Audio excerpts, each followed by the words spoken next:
여러분은 혹시 동이족의 문명의 시작이 언제라고 생각하십니까? 많은 역사, 교과서에서는 중국의 황하 문명과 고대 왕조를 이야기하며 문명의 시작을 설명합니다. 하지만 최근 수십 년 동안 진행된 고고학 발굴은 이야기를 훨씬 더 오래된 시대로 끌어올립니다. 황하뿐 아니라 요하, 산동반도, 장강 유역 곳곳에서 수천 년 전의 거대한 선사 문화들이 발견되고 있기 때문입니다. 동이 문화는 무엇이고 동이족은 어떤 지역에서 어디였을까? 지역으로 나누면 크게 셋으로 나눌 수 있습니다. 한반도와 동북 삼성, 길림, 흑룡강, 요령 지역의 동북방 지역, 황하 상중류 및 황하, 하류 및 산동반도의 중원 지역, 그리고 장강 중하류 지역입니다. 그리고 이 넓은 문화권을 설명할 때 고대 중국 문헌에는 한 가지 이름이 등장합니다. 바로 동이족입니다. 오늘은 고고학과 고대 문헌을 함께 따라가며 동이족 1만 2천년 문명 지도를 살펴보겠습니다.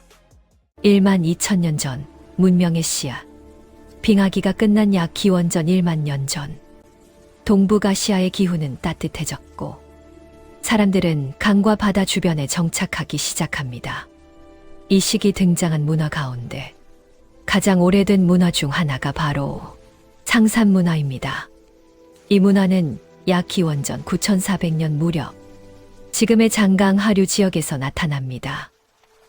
이곳에서는 초기 벼농사의 흔적과 함께 태양 문양이 새겨진 토기가 발견되었습니다. 이것은 당시 사람들이 이미 태양 숭배 신앙을 가지고 있었음을 보여줍니다. 시간이 흐르면서 동아시아 곳곳에서 다양한 문화가 등장합니다.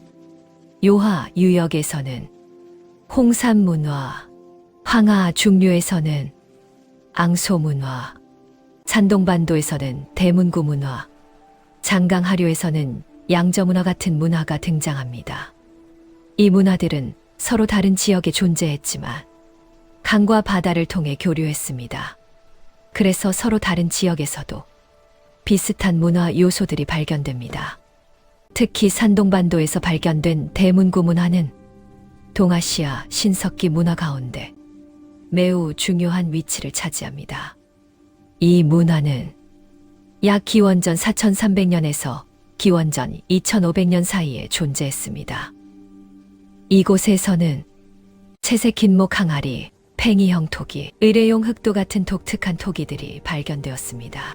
이 토기들은 대부분 주거지가 아니라 무덤과 제사 공간에서 발견됩니다. 이것은 당시 사회에서 제사 의례가 중요한 역할을 했다는 사실을 보여줍니다. 대문구 문화의 무덤에서는 특별한 특징이 발견됩니다. 무덤 안에는 돼지 턱뼈, 개뼈, 토기, 옥 장식이 함께 묻혀 있습니다. 이것은 단순한 장례가 아니라 죽은 자에게 제물을 바치는 제사 의식이 존재했음을 보여줍니다. 이러한 전통은 후대 왕조인 상나라에서도 나타납니다. 상나라 왕실은 조상에게 제사를 지내며 정치 권력을 정당화했습니다. 즉 동아시아에서 제사 문화는 매우 오래된 전통입니다. 동아시아 선사 문화에는 공통적으로 나타나는 상징이 있습니다. 대표적인 것이 태양새, 돼지, 용입니다. 예를 들어 장강 유역의 유적에서는 태양을 등에 지고 나는 새 문양이 발견됩니다. 대문구 문화에서도 비슷한 상징이 나타납니다. 당시 사람들은 태양이 하늘을 이동하는 모습을 새가 태양을 운반하는 것으로 이해했던 것으로 보입니다. 그래서 태양과 새가 함께 등장하는 문양이 여러 문화에서 공통적으로 발견됩니다. 이러한 상징들은 단순한 장식이 아니라 당시 사람들의 우주관을 보여줍니다. 대표적인 개념이 바로 하늘은 둥글고 땅은 네모라는 생각입니다. 이 우주관을 상징하는 대표적인 유물이 있습니다. 바로 옥종입니다. 옥종은 안은 둥글고 밖은 네모난 형태를 가지고 있습니다. 이것은 하늘과 땅을 상징하는 의례용 옥기로 해석됩니다. 장강 하류에서는 또 하나 중요한 문화가 등장합니다. 바로 양저 문화입니다. 양저 유적에서는 거대한 도시와 성벽이 발견되었습니다. 이 도시는 제사공간, 귀족묘지, 옥기 제작, 공방수리 시설이 체계적으로 배치된 계획 도시였습니다. 또한 이 문화에서는 옥으로 만든 권력 상징물이 발견됩니다. 옥도끼와 옥장식은 지배자의 권위와 신성성을 상징했습니다.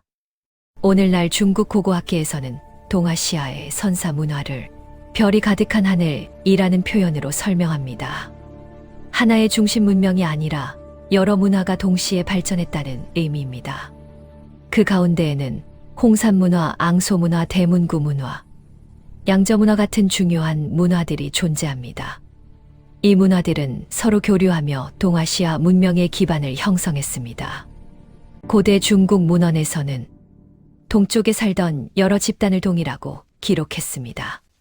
예를 들어 산해경 삼국지 같은 문헌에는 동이족에 대한 기록이 등장합니다. 이 기록에 따르면 동이 문화의 특징은 하늘 숭배, 새 숭배, 조상 숭배, 옥기 문화 등으로 설명됩니다. 흥미롭게도 이 특징들은 선사 문화 유적에서도 발견됩니다. 이제 동아시아 지도를 떠올려 보십시오. 북쪽 유화에는 홍산 문화, 황하 유역에는 앙소 문화, 산동반도에는 대문구 문화, 장강하류에는 양저 문화. 이 문화들은 서로 연결되어 거대한 문화권을 형성합니다. 그리고 그 문화권의 중심에는 하늘을 숭배하고 조상을 기리는 전통이 있었습니다. 지금으로부터 1만 2천년 전, 동아시아 사람들은 하늘을 바라보며 태양별 자연의 질서를 관찰했습니다. 그리고 조상에게 제사를 지내고 세상의 질서를 이해하려 했습니다.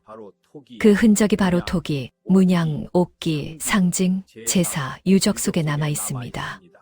그리고 그 유적들은 오늘날 우리에게 이렇게 말합니다. 동아시아 문명의 역사는 생각보다 훨씬 오래되었다고.